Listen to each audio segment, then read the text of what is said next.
Hello all. I'm sure you all must have gone through the video of the case. Let me now explain my thought process behind the remedy that I chose for this case. सबसे पहले हमेशा हम कोई दवाई के बारे में जब सोचते हैं, कोई केस के बारे में सोचते हैं, तो उसका टाइमलाइन देखना बहुत बहुत ज़रूरी है. इस पेशेंट ने हमें वो इनपुट दिए थे उसके स्ट्रेस के बारे में.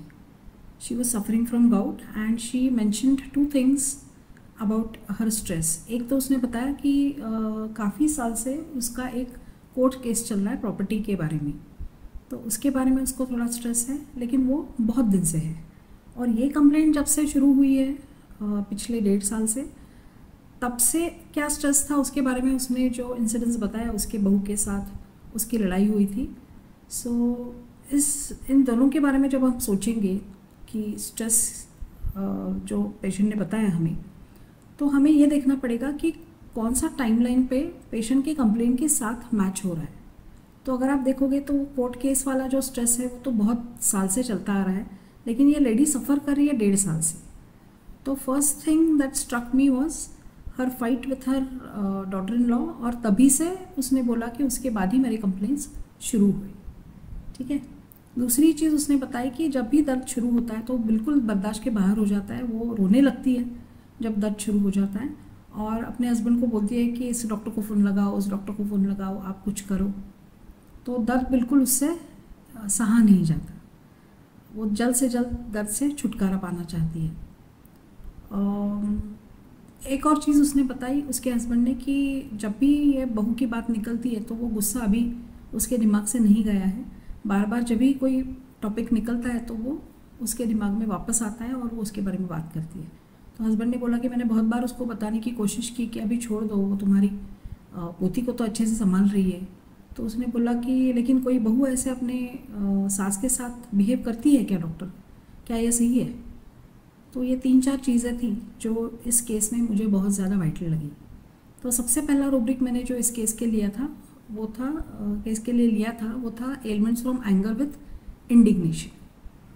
तो यहाँ पे एंगर तो आप सबको समझ में आया, उसने खुद ही बोला था कि मुझे बहुत ज़्यादा गुस्सा आया था और मैं उसको बहुत खरी खोटी सुना के आई थी उस दिन जब उसने मिसबिहेव किया था तब. और इंडिग्नेशन मैंने इसलिए लिया था कि इंडिग्नेशन का मतलब है राइटियस एंगर. जब पेशेंट को लगता है कि आई डोंट डिज़र्व दिस, वैसे ट्रीटमेंट उसको मिलता है और उसके लिए उसको बहुत ज़्यादा गुस्सा आता है.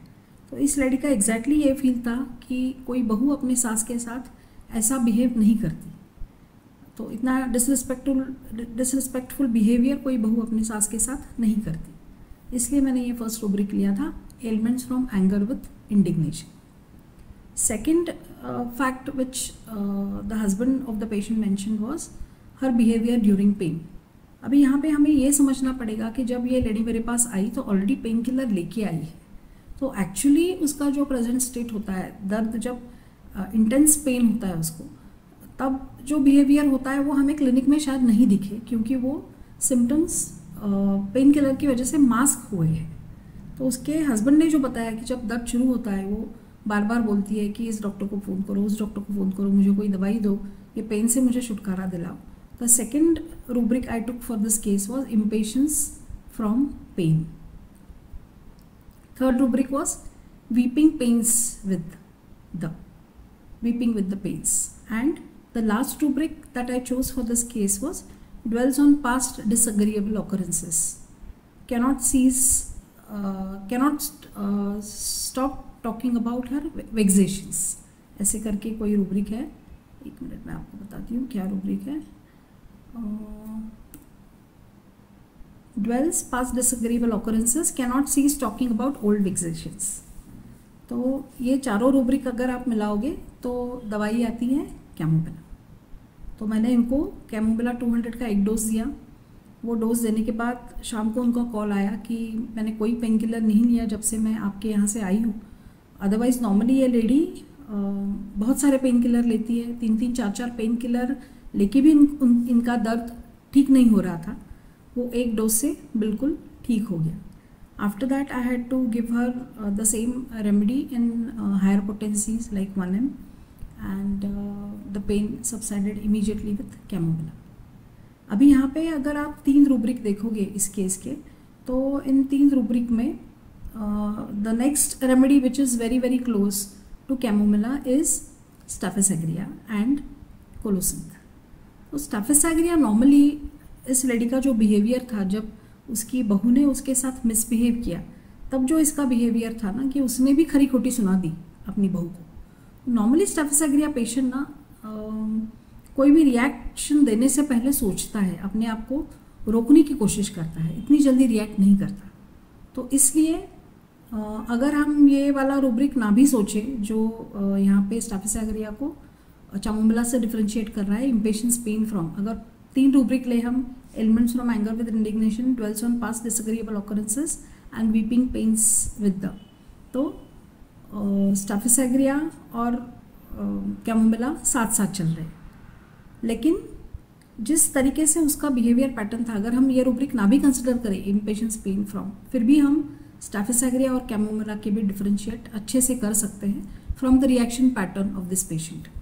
While deciding about the remedy of a case, we must remember that repertorial totality is a mechanical totality. Finally, when you have to choose a remedy from the given set of remedies that your repertory chart indicates, you have to go back to your materia medica and apply the knowledge of the remedy, the other things that you know about that remedy to that case, to differentiate between 2 remedies and decide upon a minimum. Okay और एक दवाई जो बहुत close चल रही थी वो थी कोलोसिंथ। आप में से बहुत सारे लोगों ने कोलोसिंथ के बारे में भी सोचा था, क्योंकि इस लेडी ने एक बार ये भी बोला कि मुझे ऐसे लगता है कि मैं कोई स्ट्रेंजर के घर आई हूँ। ठीक है, तो कोलोसिंथ वाला वो भी रूब्रिक यहाँ पे आपके दिमाग में आ सकता है कि delusion, he does not belong to his own room और he has been transferred to another room.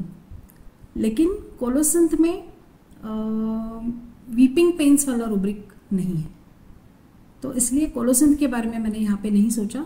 In 4 rubric के बेसिस पे मैंने उसको दी थी कैमोमिला, और कैमोमिला से उसको बिल्कुल आराम हो गया।